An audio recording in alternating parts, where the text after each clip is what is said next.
What's up, you guys? Welcome to another episode of Uncensored But Seasoned. Oh, Jesus Christ. No, but you said that you wanted a jingle.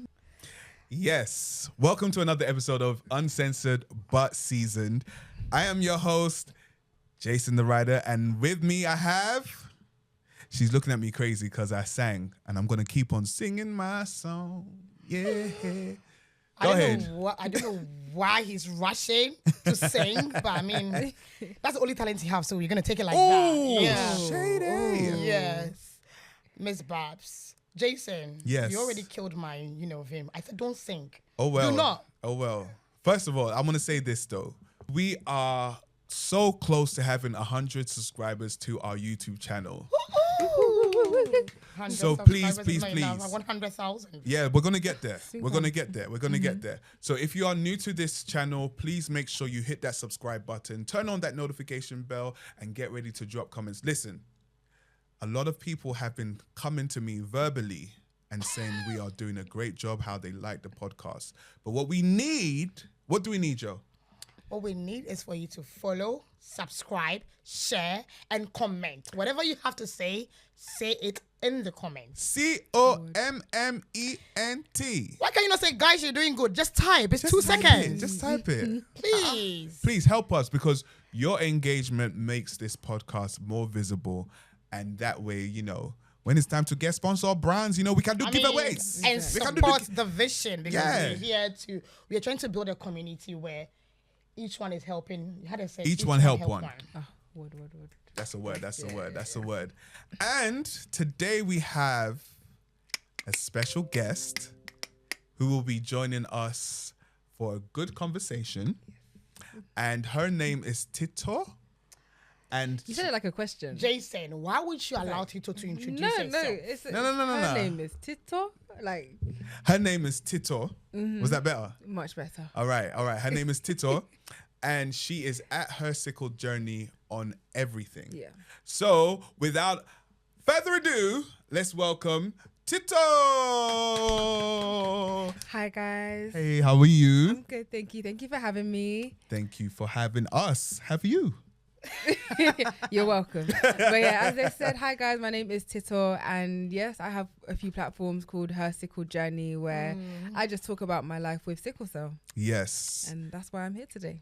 Today's conversation will be about sickle cell. Me and her have had conversations off camera, but there's still so much for us to learn. Especially even me and you, Joe, have had some conversations off camera, and you dropped something to me that I didn't know as well. So we're going to get into that. Obviously, this will be the first time us having this conversation as a three. So please brace yourself. Please take out your notepads or pens and get your phones ready for us to have this conversation. Please. Okay. All right. Tito. I'm excited to have you here for the very first time. Thank you. I'm excited to be here. Am I your first guest? You are. Hey. Technically, yes. That's excellent. With Jason and I, yes. So this is basically going to be your best episode. He's jealous. But I mean, Wait, are you saying Jason's a guest? No, I mean with the two of us, because I've No, had there guests was an episode Yeah. that she had. There was a guest that she had, and she didn't tell me she was going to be interviewed. And all of a sudden, she's like, "Oh yeah, by the way, blah blah blah blah blah." I'm like, we were supposed to drop that episode, but I know you're gonna be a hater, so we're dropping that next week. Anyways, okay. But yeah, technically I'm the first guest. So. Yeah, technically you are the first. This is going to be the best episode out so far. come on, Yeah. I like it, energy. And I like it though. I really, really do like it. It's nice having you as well. Thank you. I have my questions. Like I literally sat down to do my research. Don't throw me under the bus. The way you are doing your nose is moving like this. I know you want to say something that we've discussed behind the scenes. No, So I know you. The moment you start doing this, I'm listening. it means you're looking at me to like. No, Yeah, I'm listening. No, I'm just listening. I'm you listening. have to. Oh, yeah. So like, I have lots of questions I've actually penned down that I can't wait for you to, That's good. educate us and up me, for example, like in person. And yeah. So first of all, can you just give us a little, intro about yourself and the journey? Then I can now start with my questions. Yeah, sure. So I have sickle cell, and it's a condition that is inherited. So you can only have it from birth. And the way that you inherit it is by inheriting one copy of the sickle cell gene from each parent. So the way it is that both my parents are carriers of the sickle cell gene. So they have the sickle cell trait. So their genotype is AS. Yes. Yeah. So so it's me, I'm the oldest child, and their first child happened to have sickle cell, which I can imagine it being really hard for any new parent, like firstly having a child, and then secondly finding out their child has a condition, which is, they did well. They did what they could. So I've had sickle cell, like I said, from birth, and ultimately it's a condition of the red blood cells, one that affects the way that they're shaped. So in a normal healthy adult, the red blood cells will be like a circular shape. They'll be very flexible. They can move through the blood vessels easily. However, in my body, there was like a mutation, which means that my red blood cells, instead of them being circular, they're like a crescent. So they're really like rigid. They get sticky. They get stuck together. And there's a whole range of different symptoms that come as a result from the crescent blood shape. That makes sense. For example, with a normal red blood cell, it can carry more oxygen than what the sickled red blood cell can carry. So hence the anemia and the fatigue. And then which is the most common or most well-known symptom of sickle cell is a sickle cell crisis. And that's when these red blood cells, they get stuck together. They can get stuck to each other or like to the walls of like my blood vessels, and that there's basically like a blockage that occurs which prevents like blood and nutrients and oxygen from flowing around my body, and that causes a great deal of pain. Wow. And there's a whole range of things, but I'd say those are the main two. So the fatigue and the crises are definitely like the most common symptoms of the most common, the most well-known, generally well-known symptoms. But yeah, that's just wow. Go ahead. So just before we go dive deep into this conversation, I just want to call off some of the statistics that I read up before the episode, and one of that is 1 in every 2,000 live births.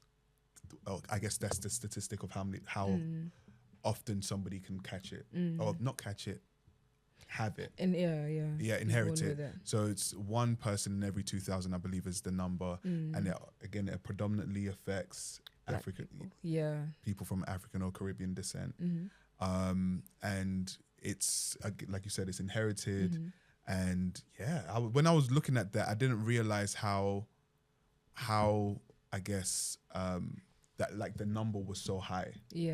1 in every 2,000. It's one of the, or if not the fastest growing genetic condition in the world, which is crazy with like how little like you hear about sickle cell. But there are so many people affected by it. I think in the UK there's around like 17,000 people with it. Wow.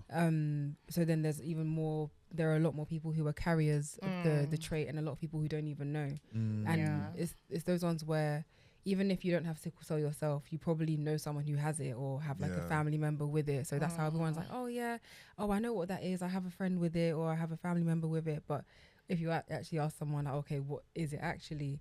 There's a lack of knowledge. So I guess this is why this episode is here to help. Okay, wow.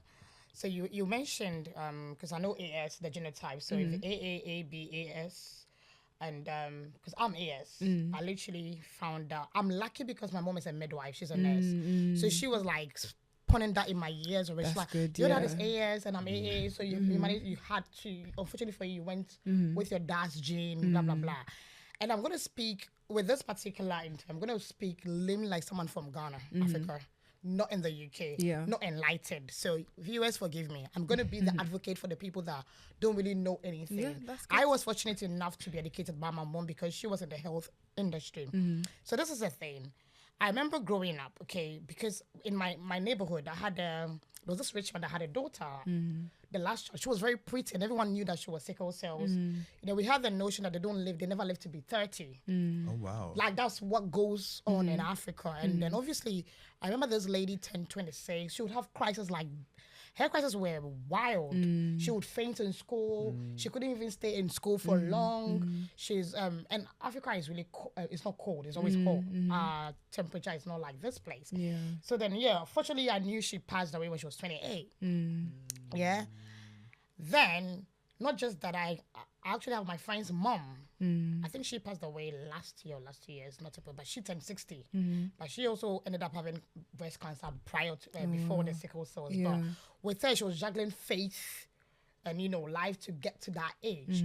But I've seen a few people that didn't live to be 30, as they say, because they said 30 is the cutoff age for sickle cells. That was what I knew growing up. Do you know where that came from? No, I just it was just something that was being thrown around randomly, but I didn't really research. It only dawned on me that because in Ghana, when you're going to boarding school, they do medicals, they do blood checks to see, because they're going to house you in a boarding house. They don't know what is going to happen to you. So I only found out. I took it serious when I went to school, and then I think out of all we were about, in school I think SS1 were about 7,000, and only 26 of us were AS. Oh, wow. So they called us in front, to put out, and I was like, what is this? In front of everyone? In front of everyone, because I didn't know what was going on, because they'll call with the medical checks, and then they segregated us. I'm like, why? Is this something that is a chronic, contagious, because I didn't understand why they were, But they just turned us they were trying to educate us at the time. But that's what they knew how to do in the moment. And I remember my mom be like, you have to be taking your folic acids because your bones are not. I'm like, I can't live on medications all my life. But she said, you need to be on folic acid for the rest of your life because of your bones and because you're an AS carrier. I've not really taken it serious till today. I'm not going to lie. Tito knows what I'm about to say. Oh, dear. Make sure you lot that are out here, all right? Make sure you're taking your folic acid and your calcium and your magnesium, okay? Why are you? He's going to throw you under the bus, I guess. So I get why your mom was saying with the folic acid, because I use folic acid as well, which helps me with the anemia side of things. And people who are AS also tend to be anemic, so it's not uncommon. So please listen to your mom when she's saying use your folic acid, Joanna. I'm not gonna lie. And right now as I'm sitting here, I think I've been having this bone. I'll put my hands here, and I realize my bone will just go in. Like I'm really now going through it, but I don't want to accept it. I don't want to, because I think with me, it was just the fear of accepting something that I would want to, because I didn't see it as a problem. If I'm not fully SS, why should I now have to carry that burden on top of my head and be like, I'm walking around as an AS? No, I would still say definitely get it checked out, because a lot of people don't know that. So because you're AS, that means some of your blood cells are the crescent shape as well. And in extreme conditions, people with the trait can experience like the pain or the fatigue and things like that. So look after yourself. So if you want to get it checked out, get it checked out, please. Now, like, you're really putting me in a space that I didn't nothing want to be scared in. about, though. Nothing to be scared. Like, it's in extreme conditions. So, like, for example, when let's say you're about to travel, you're on a plane, like where there's naturally lower amounts of oxygen.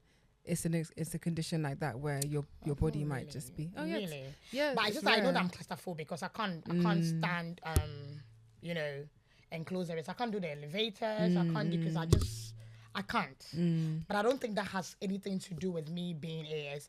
Saying this and not, let's just go back a little bit. I wanted to be sure about the fact that they are saying that they don't live to be 30. Okay. I wanted to know why is that, because the very few people I have seen with sickle cells actually did not live. Apart from my friend's mom, which we didn't even know that she was sickle cells, was after she died that it came out. But because she was big, she was fat. I don't want to get in trouble, but I mean, she was not really, she was not skinny, so no one could know anything. But for the friends or the neighbor that I grew up in, that I saw people that were saying, oh, this person is sickle cells, that they literally did not turn 30 before they passed away. So it has been something that has been at the back of my mind, and I'm like, okay, so I'm glad I have you here to be able to elaborate and then explain these myths around this thing for us. So yeah, that's one of the scary things about sickle cell, like reading about the life expectancy. And I remember when I was probably like 10 years old, like still just learning about what sickle cell was, like going to Google, it's not helpful, like going to read these kind of things. And you find that, I guess, like you said, like in places like Ghana and in Nigeria, like Nigeria has like the highest number of births per year with children with sickle cell. Oh, wow. And you find that a lot of people don't tend to live past a certain age. not a lot, but a significant number of people. And this is due to a range of things, like mainly to do like the healthcare and the things that are available. And you find like sickle cell doesn't affect everyone the same way. You'll find that some people are really good at managing their symptoms.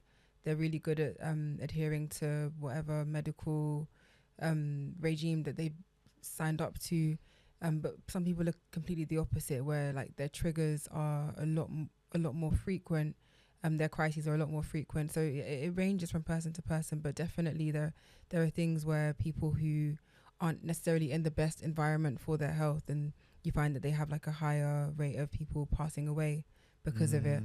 And then there are so many complications, like I said earlier, that come from having sickle cell that could lead to someone passing away as well. I don't want it to get too sad, too miserable. Sorry. But ultimately, like I said, it's a condition of the blood. So wherever your blood flows, a complication can arise. So God forbid, and I say God forbid, but it's really frequent for children with sickle cell to experience strokes. So like I said, like when your blood gets stuck together and causes a crisis, that happening in your brain can lead to a stroke. So things like that, which already can impact someone's quality of life from young. So it's more common in children with sickle cell. That would then have a knock-on effect on someone's quality of life for the rest of their life. Okay. So yeah, there are so many things that sickle cell impacts that you just don't even think about until you're told. Yeah.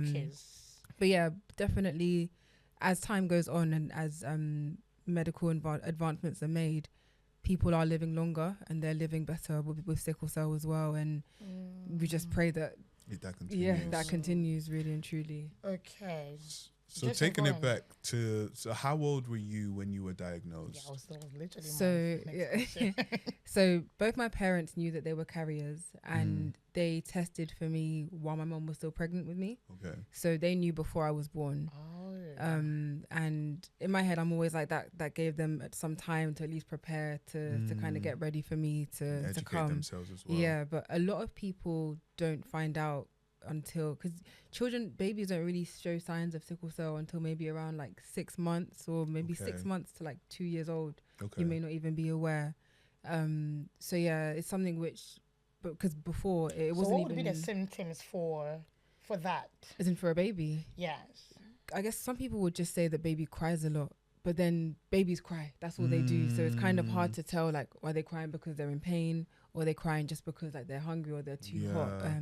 Then also like infections as well, because sickle cell has an effect on your immune system. It's just typically weaker. So you can find that the baby can get sick a lot and just get infections and things like that. So that's a sign. But now with every child that's born, there are tests that are done from the beginning to see if they have sickle cell. Yeah, but that wasn't a thing however many years ago. But yeah, I think it is possible to get tested while the mum is still pregnant with the baby, which is what happened in my case. So Okay. All right. So I'm still gonna ask questions. Like, yeah, I keep I'm saying an open that. book. I keep saying that. So you know, when you said your mom and dad knew that they were both carriers, I know recently Nigerians are actually in the movies. They're actually advocating for this thing a lot. Because back home in my church, if you're gonna get married, they make you go and do. It's a mandatory test for you to now carry out and be sure if you're not, you know. So do you think, I'm just asking because it's gonna be a bit like we're deflecting, but let's say, just for example, I've met Jason and he's AS, I'm AS, okay? But we're not letting, our emotions are gonna get the best of us, because I don't think, okay, why? They'll tell you there are chances that you can have all the kids as sickle cells. You can only have 1 out of 4, maybe. Yeah. So probably I would like to take that chance and still go ahead and then be with Jason, and then let's just see what are the odds. That's what a lot of people think. They think that I'll just it's 1 in 4 chance that so in the case where the parents are both AS, there's a 1 in 4 chance that the child will be born with sickle cell, but that's a 1 in 4 chance that each child will be born with sickle cell. Not that, for example, in my case, my mum had a baby with sickle cell as their first child. That doesn't suddenly mean that they're not going to have any more children with sickle cell. And a lot of people will play that risk. I know families who have all their children have sickle cell, and it's so, I guess, unfortunate, because they would know that. Yes, by but not being then together. in the same breath as well, I understand that if you met someone, you've fallen for them, and you're just hearing, oh, you have AS, like, the streets are cold. I don't really want to go back and be searching for someone else to be like looking for love. Are you willing to sacrifice your future? Exactly. Because you don't want to go back, because the Exactly. future is bigger and broader than what you're actually living today. Exactly. If I'm gonna break up with you and cry in the next 6 months, and then make sure I find a healthy man or any partner for the next 10, 50 years of my life, I'd rather take that risk now. Exactly. It's cliche, because probably you're not the one being in it, but no, my children are going to suffer it. And finances will come to a play in this. 100%. Imagine in Africa, I'm saying this in Ghana because healthcare is not like here, that they will take sickle cell crisis seriously. I remember when that's why actually, how would you know that babies have sickle cells? Because I remember when my mom had me, I was incubated for 3 months. And so like, I didn't come out like the normal babies, like my body was pink and blue. I didn't understand all those terms. And there was a lot, but in her, because she was in the medical field, she knew what she was dealing with, but she didn't know that she was going to, because she's AA. So she didn't know she was going to have a baby that is AS or whatever, obviously. My dad is AS, so obviously I have to carry one. But I took my dad's full genes. So imagine, she AA, she knows she's fine. Whoever you meet up with, you're okay. Correct me if I'm wrong. So I'm just saying this to say that I'm getting emotional, but true. let me let Jason take it from here. Before you step in, like, it's true. Like, everyone who I meet who does take it seriously is because they have some sort of experience with it. They either know someone who has sickle cell, or like a family member, and they've seen what they go through. So they're able to make the decision like, okay, because this person I'm speaking to is also AS, I'm not looking to pursue this any further because I know what it could lead to. And that's what I respect so much, because in my head, I'm like, unless someone is able to afford having a baby through IVF, where they can pick the genotype of the baby, then it's not worth it. It's not worth the risk. Because I think under the NHS you can do like 3 rounds of IVF. I think they free. Yeah, I don't know the number exactly, but there's only some one. people. Not 3. No, I think it's one. more. No, I think it's more. So no, if it fails, depending on the rate of failure, basically, let's say low sperm count or your eggs, it depends on the success rate, but not more than 3, because IVF is not cheap. I know my friend, I know a couple of people, it's not cheap. Oh no, we're talking about the 50 grand. It's not cheap. It's probably not as expensive now. But then neither is having a baby with sickle cell. That's not cheap. So guys, please. Imagine blood transfusion, because I was going to ask you that. We'll get there. So just going back to like your childhood. So what was it like? Because obviously, are you Nigerian before? Yes. My name is Tito Oye. So what was it like growing up, like your childhood? Obviously you want to run around, you want to do sports and stuff. And so what was it like having Nigerian parents and like contending with you wanting to be a child? Yeah. So it's so weird, like thinking back to my childhood, because it's a mixture of just being a kid. Then it's a mixture of the serious side of appointments every like 4 weeks, blood tests, hospital admissions. In my head, like my mom's, her go-to line is, "Oh, Tito, have you drank water? Have you drank water?" Because water helps with just managing sickle cell, staying hydrated. Have you drank water? Have you used your medicine? Have you drank what, Tito? Literally, it was like, go and get water. I was like, I just had some. Like, when did you have some? But yeah, there's a balance. And the thing is that my parents were really good in terms of letting me know or teaching me how to manage my sickle cell triggers, like my crisis triggers, but they didn't tell me what sickle cell was.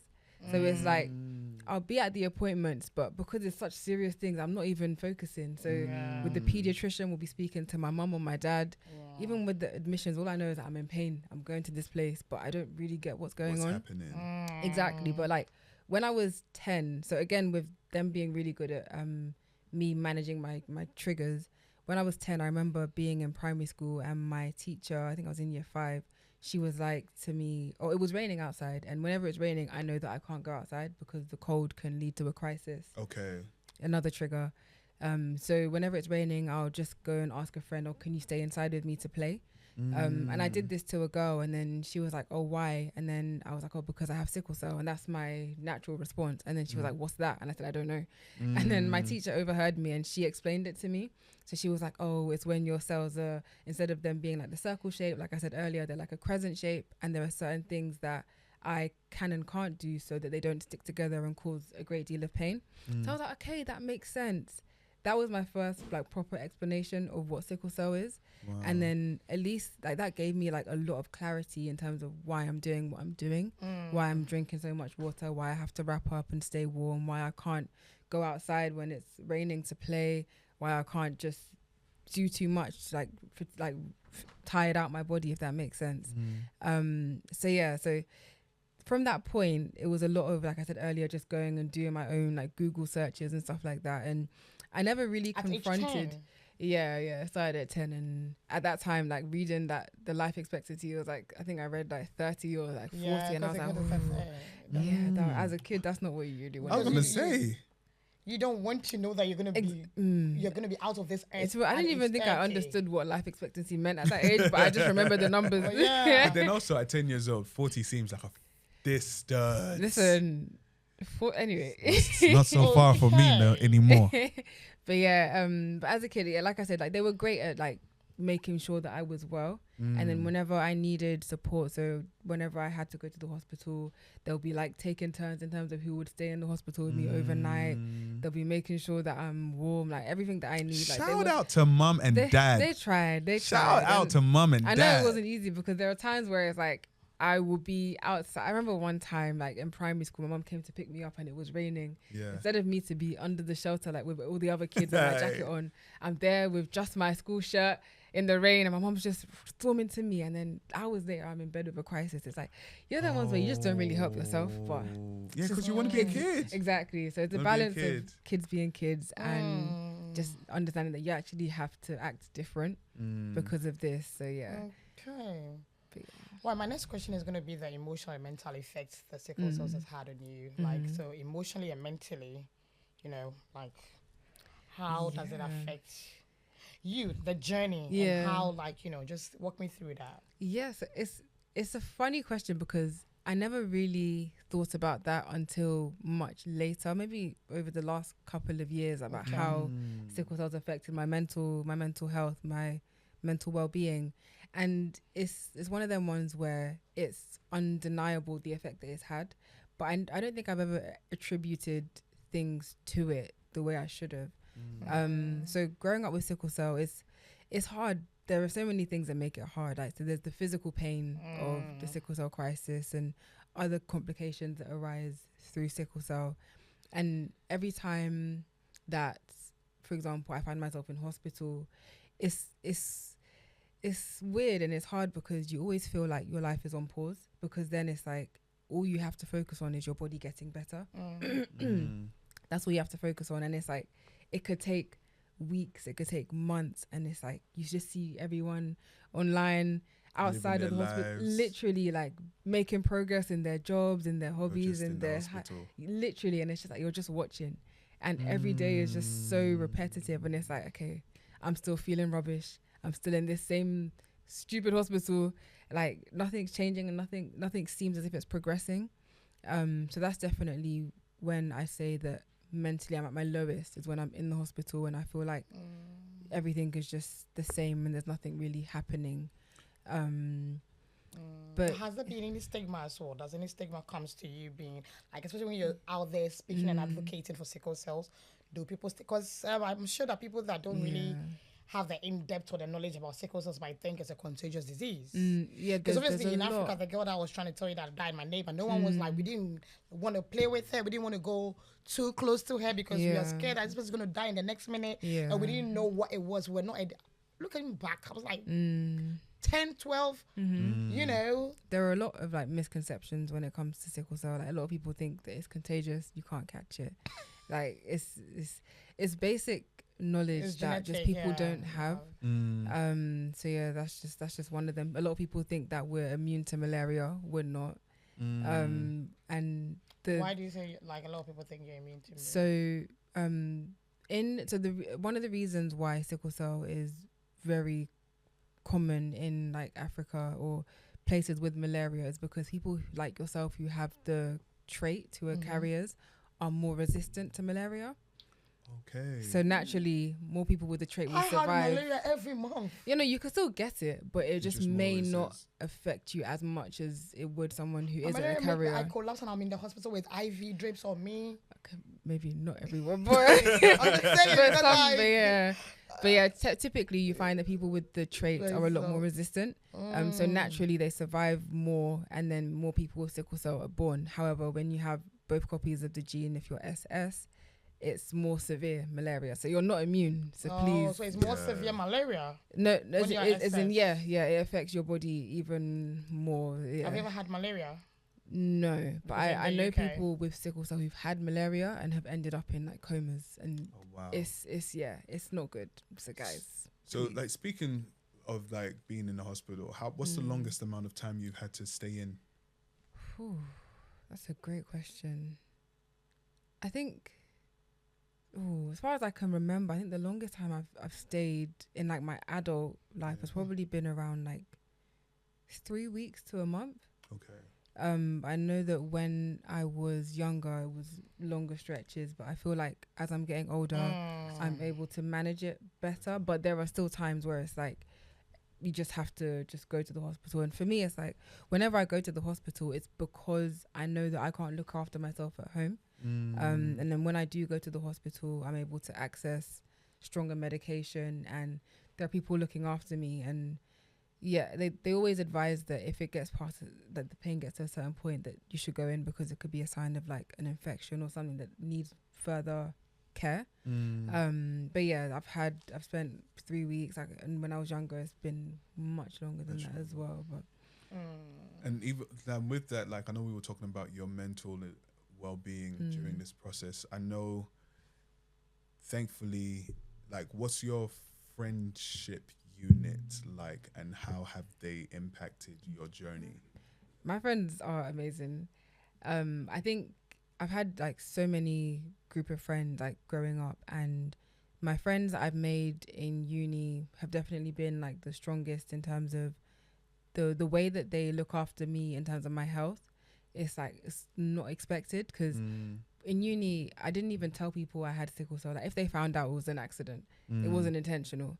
But then the way that my friends would act from the point they find out really like touches my heart. So I remember like a group of my friends, like a group of girlfriends that I had, the way that they would like cook for me if I'm in hospital, like, as in like, forget this hospital food, they'll cook me F4 and mash it. Come on. All these things that it's like, all these people will be thinking, oh, what's that? That smells a bit spicy. I'm like, Smells a bit just enjoy your fish and chips. I'm gonna enjoy this. They'll cook for me. I had a group of friends who they started giving blood because they found out that I had sickle cell.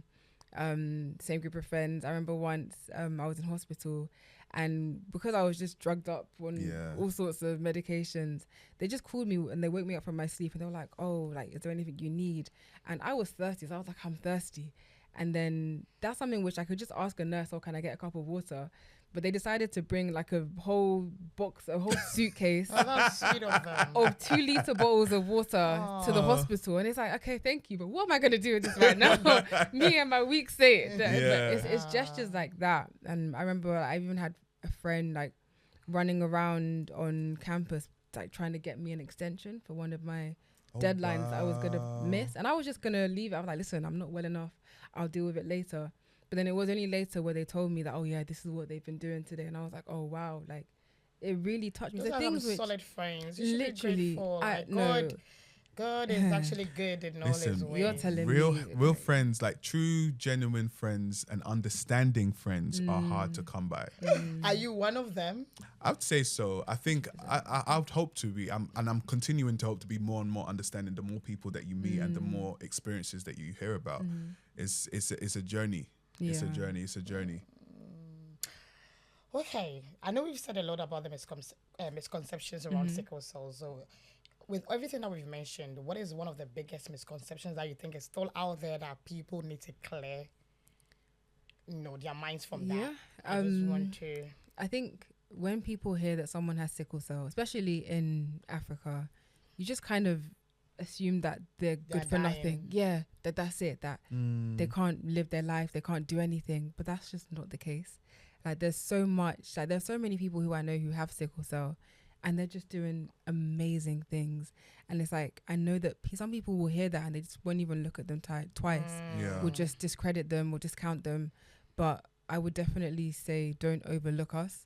There is so much coming from us and there's so much you can learn from us. And yeah, we're going to be... that's a follow-up question then. So how do you balance your appointments plus your professional and your personal life? How do you balance all of these right now in your adult life? Yeah. What is it like? Can you... It's you get used to it because for me, so to manage my health, I have blood transfusions every 4 weeks. Whoa. So wait. Roll up. Okay. Guys, listen. I know I'm not. It's really something that is really intense for me to take in because I have not even educated myself on it, and I'm a carrier of a trait. Can you imagine? Don't come for me in the comments. So just because you're saying, if you come for me, I'll come for you double. Sure. I mean, listen, that block button works. yeah, and don't be going around those people that are going to watch and go, so JJ, I'll slap you. Don't mind Violence. that. Yes, but honestly, it's really a touchy. Every 4 weeks. Yeah, Guys, every month. yeah. And this is one of the conversations that we've had and we've talked about a few times in terms of making sure that you can go and donate because there is a shortage of blood available for people that are dealing. Imagine having, how many liters are you doing? Not liters, probably around like 3 liters. It's like 9 bags of blood. Okay. Yeah. So every 4 weeks you have to go and get blood. Yes, So I'm imagine going that. tomorrow. So Oh Lord. So you were talking about it being like about 9 bags. Yeah. And I know I said liters earlier, but would it be Is it counted in ounces pints? or pints? I don't know. And I think like, so when someone donates blood, I think the most they can give is around like 470 milliliters. Ounce, because I know it's ounce and milliliters. For blood is ounce. but And ounce is I'm probably going too again small. tomorrow, so I'm gonna let you know. You've got transfusion tomorrow. Yeah, I've got transfusion. don't and smile. It's not a smiling I know matter. it's a smiling. No, Jason. it's a smiling matter in the sense where I feel very fortunate that I can have it because I know that a lot of people and a lot of people who reach out to me on my platform, especially from like Nigeria, they're always asking me about it, like, oh, how can I afford this, or how is it so because accessible? It's expensive Exactly. in Africa for And you then- to get one blood. Yeah, and one thing I know transfusion. is that Imagine 9. like in Africa, a lot of people would have to, as in like, if I found out that you're the same blood type as me, I'll be like, Joanna, come, let's go. Yeah. You're gonna give to me, kind of thing. And it's not as accessible. There's not really a system set up the way that we have one here.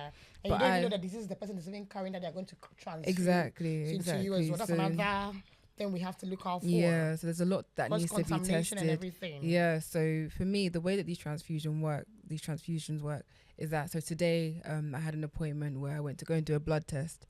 So they'll go and check that just to make sure that the blood that I'm receiving is closely matched to me as possible. So Okay. that way I don't develop like antibodies and I don't react negatively to the blood that I'm Father getting. Lord. Because if I do, then that makes it harder for the next transfusion that I'm getting. So that's why like we keep saying that we need more people to give blood, because especially with Black people, there's another like a subgroup. Okay. So you have your typical blood group, but then like in Black people, Yeah, you find that it's a subgroup. there's another Yeah. group which is most commonly found in Black people. So we need to make sure that people are donating who have that subgroup as well, so that everyone gets the blood that they need, really and truly. And what's the best blood type that can donate? Well, I'll say the best, but you know what I mean. There's not a best There's no blood best. type. I guess the one that's used the most will be like O negative, because they can be given to everyone, but it That's doesn't. that's what I meant. Yeah, So that's O what negative I'm- is like I'm- suitable to. to How about O pretty much positive? everyone. No. Yeah, I'm O positive. Because I'm But O positive yeah, too. yeah. But as in, if you have blood and you can donate, please donate. Because I remember we were talking to Sam, and Sam is old. Is he? I don't know. I remember But he has the subtype, which is Yeah. rare because he's white. Yeah. So this subtype that we're talking about, I think there's like maybe like 1 or 2% of white people have it. Oh wow. Whereas with Black people, it's probably like close to like 50%. Okay. Yeah, I need to get those numbers And right. Sam but donates. exactly. Sam donates frequently. often. So if you are what is the subtype that RO, RO? yeah. So it doesn't matter what your blood type is as long as you're RO Positive, yeah. RO positive. Yeah. Okay, so Yeah. if you are watching and you have the subtype Yes. RO positive, Yes. we are literally. encouraging you to donate some blood, get on that schedule. Listen, you know, I haven't donated blood Before? Yes. I've never donated blood, I but used to do that a lot. my thing is I'm scared of needles. This is the thing. This is why I don't have no piercings. This is why I don't have any tattoos. These are things that I actually wanted to get in life. Oh yeah. But my fear of needles just has always presented. Even when they've given me like immunizations, when they've had to collect blood to do blood tests, I cannot look. The last time they had to draw blood, I put my headphones in and I started singing in the different. I was like, don't count down, because it's literally a thing for me. But I mean, obviously, you know, you're a close friend of mine. My best friend also, she has it in her family, and then there's also, we have mutual friends as well that have it. So it's like, the more I'm being educated about it, I think this is the most education I've had on the subject so far in my life within the last, I think, 2 years, maybe. And so the more I'm being like becoming more aware about it, I'm like, okay, Jason, do it for your people, do it for the people that you love. We'll get there. We'll get there, definitely. But yeah, like, I don't think I even fully explained like the transfusion process properly. Let's talk about it. So yeah, like I said, so continue. Oh no. You don't have to call Joanna. Joanna wants to fight. You keep calling. Today I'm calling Jason out. Not on a subject like this. But yeah, so like today I had the blood test to check everything. Yeah. So I'm gonna go back to the hospital tomorrow. Okay. Like 9 a.m. And what would happen is that I'll literally just be in the bed, and they'll bring up the blood. So it'll be like 9 bags of blood, and there'll be a needle going in one arm and a needle going in another arm. So the 9 bags of blood will be given to me at the same time. They'll be removing my blood. So ultimately, it's like idea, you're flushing out and flushing. Wow. Yeah, almost. So it's like, if the blood is the issue, let's kind of swap it out. So they aim to kind of keep my sickle cells like less than 30% in my body. Okay. And it makes sense, but then it's every 4 weeks, because obviously my blood will naturally will grow back again. Yeah. So yeah, it's a great procedure, and I honestly thank God that I'm able to get it. But it really does help me with managing my symptoms and staying on top of things. So is it like, well. Is the most successful treatment so far for the blood transfusion? Like, that's what it is for you to manage the sickle cells? For me, yes. I know quite a few people who still have it and still experience like the crises and things like that, but it does help in a lot of cases. So is this forever, the blood transfusion thing? That's the thing, where it's just like, I'm deep in it to myself. I'm like, wow, Tito, am I really going to be on this forever? So one thing in my last appointment that my doctor was talking about was like, oh, would I be willing to undergo a stem cell transplant, with the idea that? So I've heard of it. Stem cell transplant. What? So with sickle cell, we say that there's no universal cure for it. And we say universal specifically because it's not widely available. Not everyone has access to it.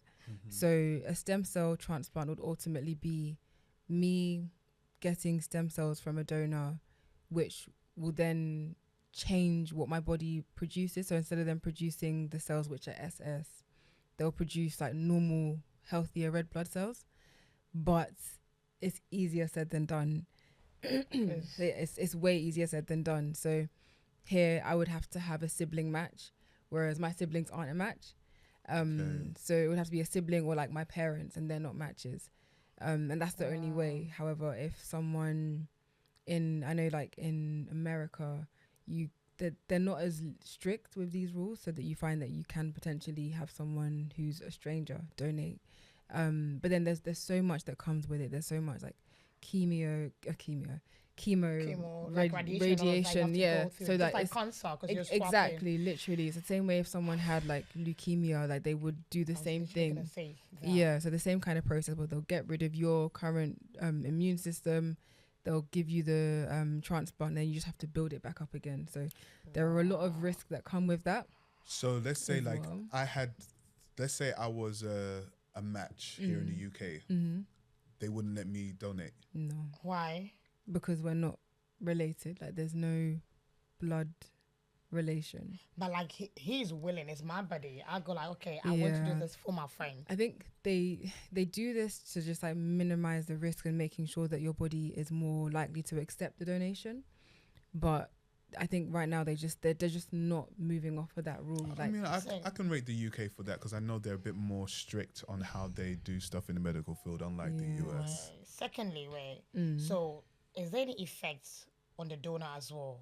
Just like because I watched a movie where someone like they wanted babies for the person had the leukemia, so they wanted a baby stem cell to, so what happens to the person that is donating to you? Yeah, so I think I would also encourage everyone watching to sign up to the bone marrow, like sign up to give bone marrow. Yeah. It's a process That's where when you're dying, after you're dead, or when you're no, alive. No, when you're alive, you can donate. Give my bone marrow. Yeah, the stem cells. So basically, they will take you like to a hospital, and I think it would be. I don't want to scare you guys, but I think it would just be like. Scaring me. Oh, okay. No, I want to know. Continue. I want to know. Continue. Yeah, so it will just be like. I think they'll just. Hey, Joanna, look at Jason. So it'll be like an injection. So they'll just take it out. So like from your bone, they'll just literally extract the bone marrow. And I said the bone marrow. Yeah. Because bone marrow is for leukemia patients as well. Yeah, it's the same kind of. Yeah. So they'll extract that. But then I think for the person so if you're the donor, I think it'll just be like kind of like gym pain kind of thing that you would get. Okay. Just maybe for like a few weeks. Okay. What pain? Like gym pain kind of thing. Pain. Yeah, Are you yeah, sure? yeah. That's the only. And how often can you donate bone marrow? Oh, I don't know that, but I think. How often can somebody donate blood? So guys can donate blood every 3 months. Okay. And then women every 4 months. Okay. Yeah. Like I used to do it every 6 months though. Back in the time I used to do it twice a year. Why did you stop? Because people with AS can actually give. A lot of people think that they can't. Because my blood group is, I don't know if it's O positive or O minus, one of them. So like I usually give, they always say my blood is healthy for me to donate. But I mean. Cool. So we're going to sign you up to give again. We'll go together. I'm down. Okay, we'll talk about that later. Because I have to look after myself too. If I'm telling you the pains I'm going through in the last 3 months, that I have not even called my GP about it. I don't know. My waistline, my bone, my Hold knee. on. In this UK, you haven't called your GP. No. Let us replace you with somebody from the United States, because you that have access to free healthcare, you're not utilizing You it. people are going to come for Don't me. worry, because we'll I feel hold you to that one. No, I feel like in Africa I had a better healthcare because of my mom's medical. I feel like I had access to better healthcare back home. Yeah. You still have here. free 'cause you're here access to doesn't mean you healthcare. have Is my better. Do you know the queue for you for appointment? it's Have you long. seen it? It's So I long. rather I've do. never had. My friends from love that January, they for just you. put it in November. From January, that she complained. Yeah, but but we're talking about GP appointment. There's not a big queue for that. No, for you to go through your scans and stuff. There's But a you long- don't know. But we're not talking about that point. Okay, You're talking about guys. just going to see your GP. I'll talk about it later. I'm Yeah. going through a lot that my GP doesn't know I'm going through But a no, lot. even with to giving blood, there's like an extensive list of things that they will ask you, and then they will also test your blood. So even if you donate, they will go and do tests. So Yes, and see if it I have a lot matches. of friends who found out that they're AS through giving blood, where they've been told that there's probably been an issue, or it's been very difficult filtering their blood.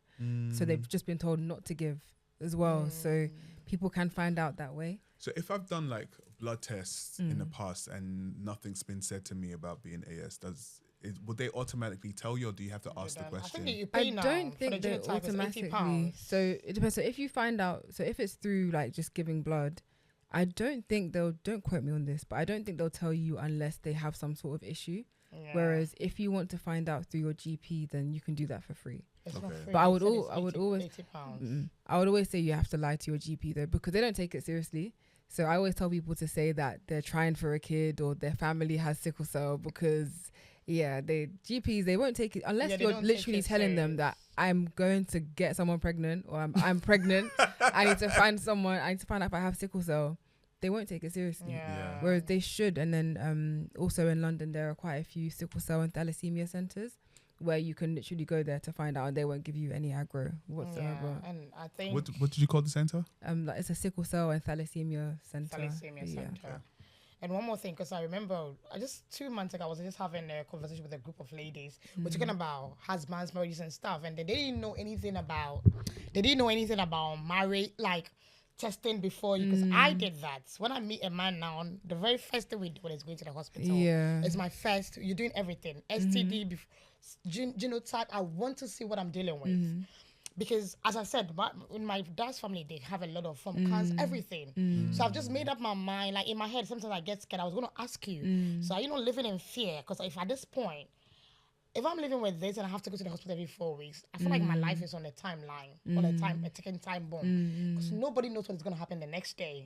So I want to know if you're living in fear. You're just like, okay, I'm taking it each day as it comes. I would definitely say taking it each day as it comes. I have very high hopes for my future, and I don't like. I feel very fortunate in the way that I've been able to manage my health so far, and I like to say that I'm staying on top of, using my medicine and drinking my water and all of this kind of stuff. But so it never crosses your mind one time. Oh no, it does. No. It does definitely. Like I say, like back to like the whole mental health thing. Like I could be having like a great week, month, year, and then just randomly the thought occurs, and it's just like, oh wow, anything can happen at any time, and then I can be in like my lowest of lows, or something can happen within the sickle cell community where, let's say, someone has passed away, someone who I've interacted with, who I know, who I've spoken with, and it's like, this is hitting home kind of thing. So it does, like, the thoughts do come very frequently. And then it's just a question of, okay, has this thought started to consume me? And if it does, then that's when I have to really like tap into my support, like circle, my friends, my family, to kind of lift me out of that mood. And God as well, because it's like, I just have to believe that I'm here for a reason. And then one of my friends have always said that let the pain like birth something beautiful. So that's why like I've started like sharing what I share, because it's like, okay, even though it's affecting me like this, I know that through that I can at least help. If it's just like one person, then it makes it worth it almost. And I've said in the past that it's like, if I could do life again and choose to not have sickle cell, that I would probably still choose to have it because of like the impact that I've had on other people. And every time I think, you said Tito, that at EP one time ago. Yeah. When you were I'm like, okay. Yeah, exactly. I heard you say Even that. still, when I say it, sometimes I'm like, Tito, you actually, like, you know what you go through, like behind closed doors, like you know how bad it gets. So it's actually like a battle that I've had in my mind, like, will I pick it again? But I keep saying yes, even though, but yeah. I think possibly, probably also you would want to be an advocate again. Yeah, like just knowing that even with it, I've been able to do what I'm doing. Like it's great. Like it's something that really brings me a lot of like, I guess, joy or comfort, or like it helps me realize that there is purpose in this pain almost. But yeah, I do like what I do. Okay, the one last question. That's my last question. Jason just looked at me and the question just disappeared from my head. It's okay. I mean, It will come back. It will come back. Yeah. The in terms of like you talked about the future, I know obviously I may not be the best person to ask this question, but I'm going to ask this question anyway. It's not about throwing under the bus, but in terms of future, obviously I'm not sure whether you've thought about having children and stuff like that. How is that? Like, how do you deal with those thoughts? And Yeah, so I do want to have kids. I've always said in my head that there's no way that I'm going to have a kid with sickle cell. Like knowing exactly what I'm going through, I wouldn't wish it on anybody, let alone someone that I love. So if I do meet someone, what's your genotype? From like you said, like you need to find out from the jump, knowing what sickle cell can do to someone's life. It's not worth it. So yeah, find out straight away. And it's such an awkward conversation to have, but it's necessary. And that's why like I'm thankful that I have the platform I have, because if people know me, they know that I have sickle cell. So it kind of eliminates the... Yeah, there's no awkward... Yeah, have you had to? Tell us. What? We want to know. I remember... I didn't even hear the question though, to be honest. Have I had to have that conversation before? I remember the first and the only time that I had it, like it was so awkward because I didn't even know what I was asking for myself. I was like, oh, you have to find out your blood type. And he was like, I'm O positive. And I was like, oh no. Genotype. He was the one to correct me and be like, oh, do you mean genotype? And I was like, oh, damn. Yes, that is what I mean. But it's such, I remember just like writing a whole paragraph because I'm like, it's very early days into, it wasn't even a relationship. We were just talking, but it's like, I don't want something to progress. If this is going to be. Exactly. But then in the same breath, it's like, I don't want them thinking, oh, why is she already thinking about kids? why she's like, you're doing too much. Like, I'm only just speaking. Like, I don't want them to get scared. So it's the balance between. There's no balance because I will always end up asking, but it's such an awkward ask. But I think, but once you explain to like this and this is what I'm dealing with, so this is why I'm asking the question. Yeah. So it will save us from having to break up down the line. Yeah, or, exactly. But you think it's awkward though? I don't think it's I awkward. Yeah, but think you don't it's think so anything is awkward. No, because I'm saying no. I don't think because we're living in a crazy world. If in your head you've seen me and you think I'm attractive, and the first instinct in your head is to take me to bed, why can't we not go to the hospital? I'm just saying.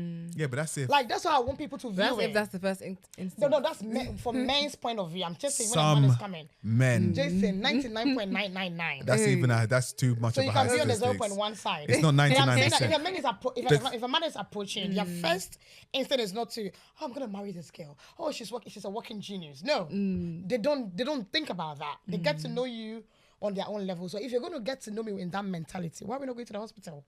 Like I don't think I don't want it to be an awkward conversation because it's a serious something. It's not a It's very joke. serious, yeah. It's not a joke. And people, you're not going to be jeopardizing people's life because of your Yeah. emotions. But then But- asking someone to like go get an After appointment. first date, So second how date, soon? third date, and me first date because me I'm very very. So when Justin is looking at me, the way we sit in that chair, we are getting to know each other. It's 50 questions. So I have how's my your list. week? Genotype. Yeah, literally, I have my like, 50 questions. If I see that there's 50 I have 50 questions. that like I asked for the date.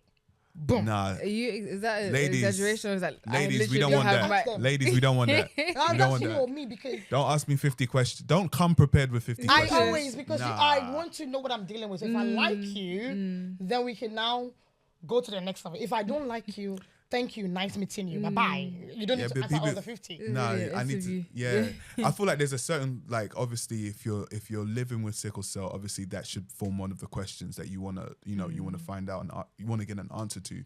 But I think like 50 questions, if it ain't health related, nah. Get to know No, me. in general, yeah, but it's all part of getting to know you. It's not health. It's not 50 First date. Yeah, it just can't be like pop, pop, pop, pop. Yeah, Oh, it's then not baby, an interview. I mean, baby. She said I no just time wanna- wasting. I know. I don't But have Just be like, time. thank you for coming today. Question number one. No, I don't do that though. I Okay, don't do how'd like you that. do it? Well, no, we'll role play later. We'll do it behind the scenes and we'll role play. Okay. So, Jason. I was gonna say, I know like I've had conversations with people who have had thoughts about having kids and you know what will their kids be able to do. I'll not be able to. They can't do any sports. They can't do any of this. So I did some. I've always had this.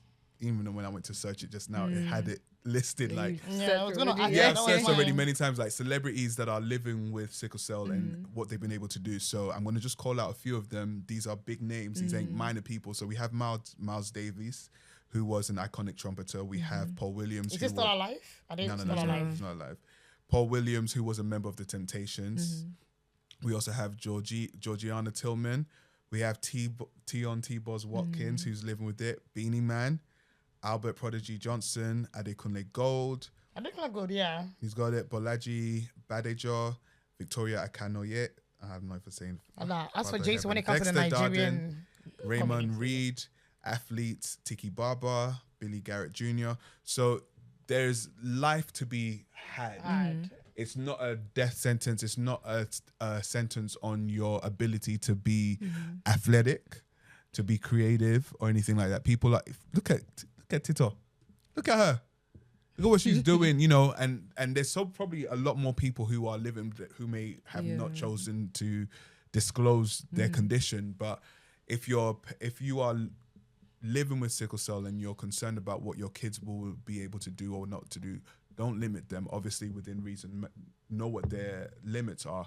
But your children can still go on to be athletes. Your children can still go on to do great things that are physically demanding on their bodies. Facts, 100%. Like I always say that everyone has something, or that like everyone's going through something, and sickle cell just happens to be one of the things that I'm dealing with. And it's them ones where I know people will say like, if everyone puts all their problems in a bucket, chances are you'll just pick your one back up, like the angel, you know, kind of thing. It's true.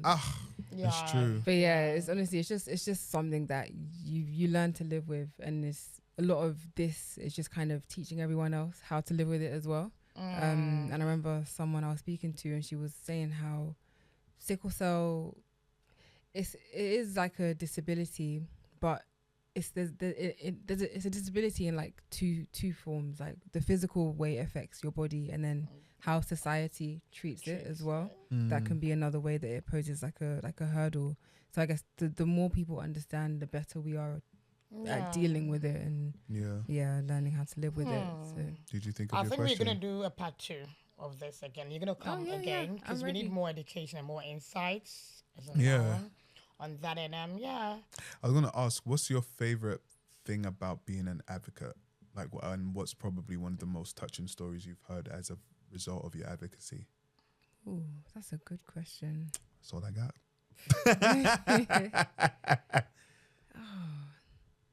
It's just like the messages from people who actually like they look for what I'm doing. And sometimes I'm just like, why are you looking at me? Like I'm just a regular person. Like I'm just sharing like parts of what I'm dealing with. But then just knowing that people can watch me and be like, oh wow, like she has sickle cell, she gives me hope.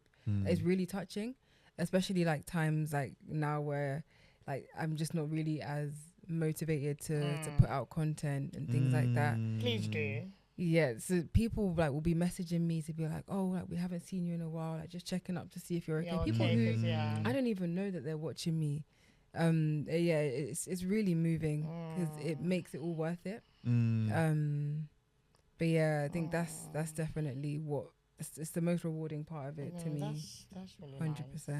But yeah. I really want to say this because prior to you sitting in this chair, I only heard your story one time when you shared it on EP, and then I chanced on you on TikTok. Yeah, I want to say I'm proud of you because I didn't know before you even shared it. I was viewing as a normal human being. And when I said normal, like regular people, and then you went up there, you started talking about sickle cells. I'm like, what? And you still like give so much because you're doing your coach. You're showing up at everything, and you don't talk too much.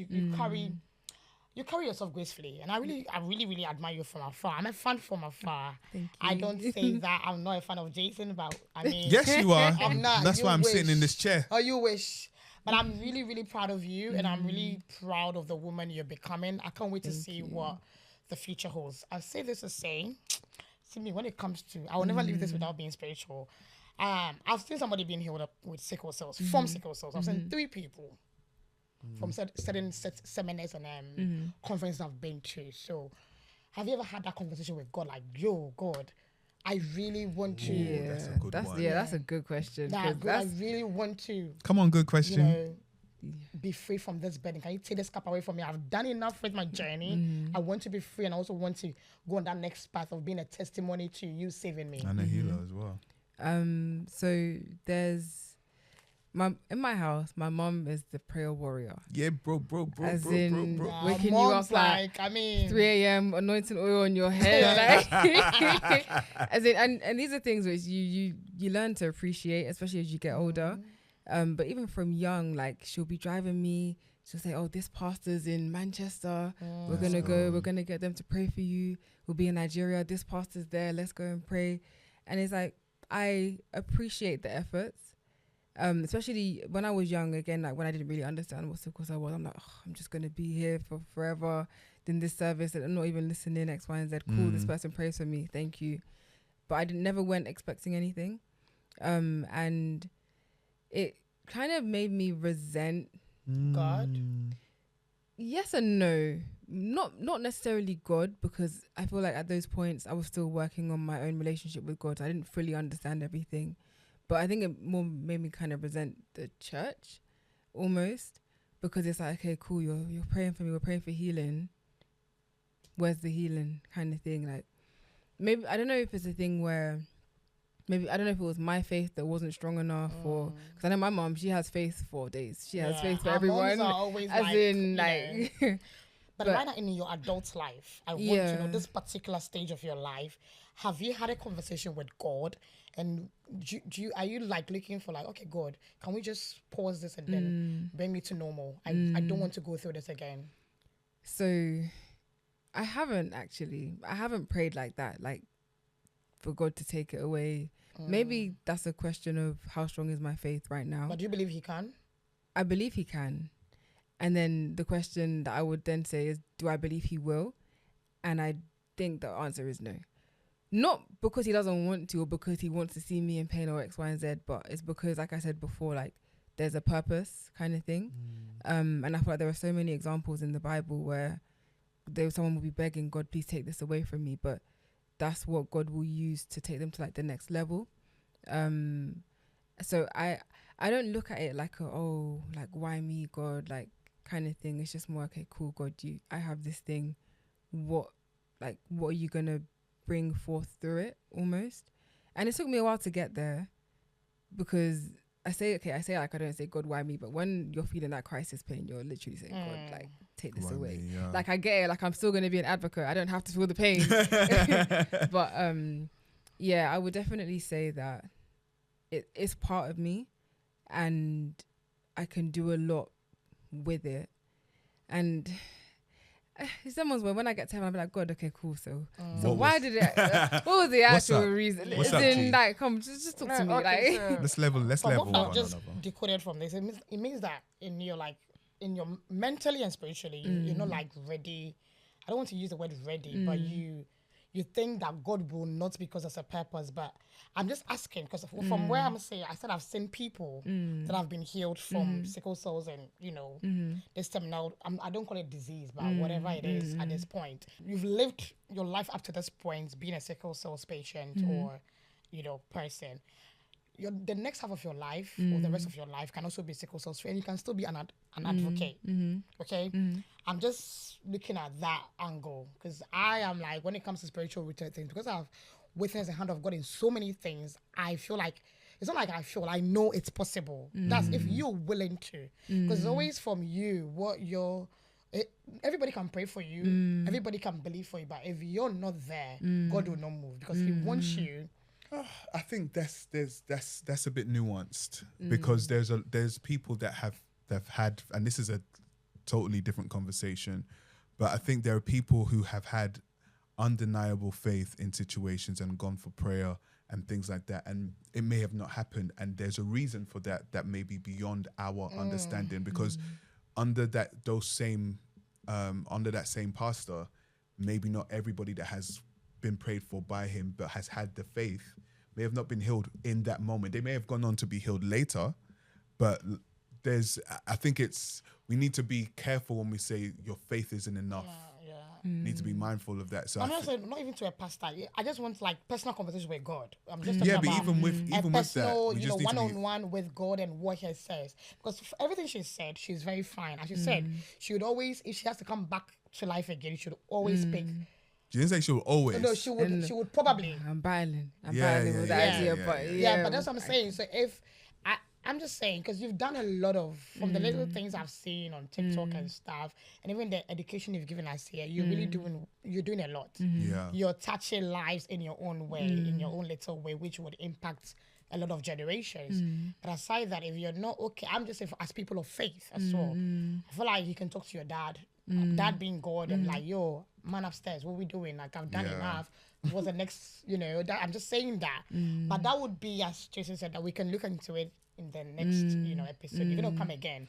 It's not gonna be the end of it. I think there's more to. We've just touched base on everything, but we're going to delve into the stages of it as time goes on. Are you willing to do that? 100%. Like that's a really good question. Like, it's taken me back. Like, I don't think I've been asked that before, so that's why I'm like, I'm thinking, like, what am I even gonna say to that? So I'm gonna do my deep thinking. Me and God, we're gonna meet after this. We'll be like, talk. And I feel like God can say, okay, you can also be a testimony at the end. I was and I'm not anymore. And then how about that? So that could also draw people to Him. It's two ways. We are helping others, and you're at the same time, you're a testimony that you've survived it and you've been healed from it. And then now it's gonna draw people because people like to see miracles. It's not about, I don't know how to say it. They want to see the hand of God like tangibly moving in our faces. So as people of faith, I believe that's what I advocate for that as well. As much as we're talking about life, I want us to also be the voices or advocates for God's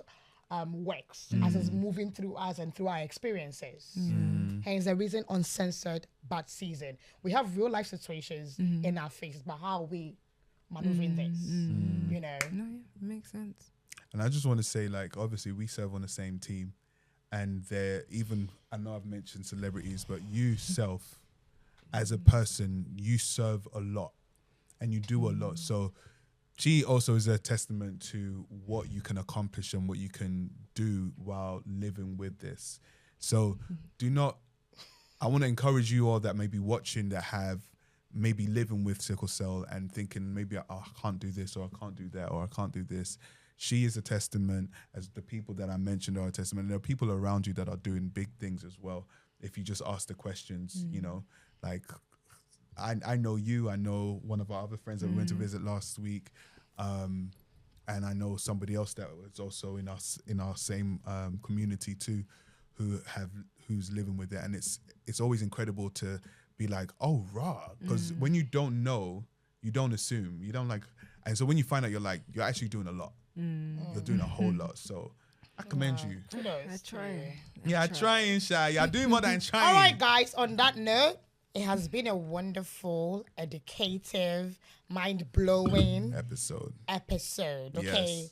And if you're watching this and you're a sickle cell patient out there, or probably your career, I hope this has been able to help you. Yes. And it's going to help your journey. Keep watching and playing the episodes. Yeah. She's still going to come on and then educate us as well. Yeah. Don't forget to subscribe to Uncensored. But season. One word. Yeah.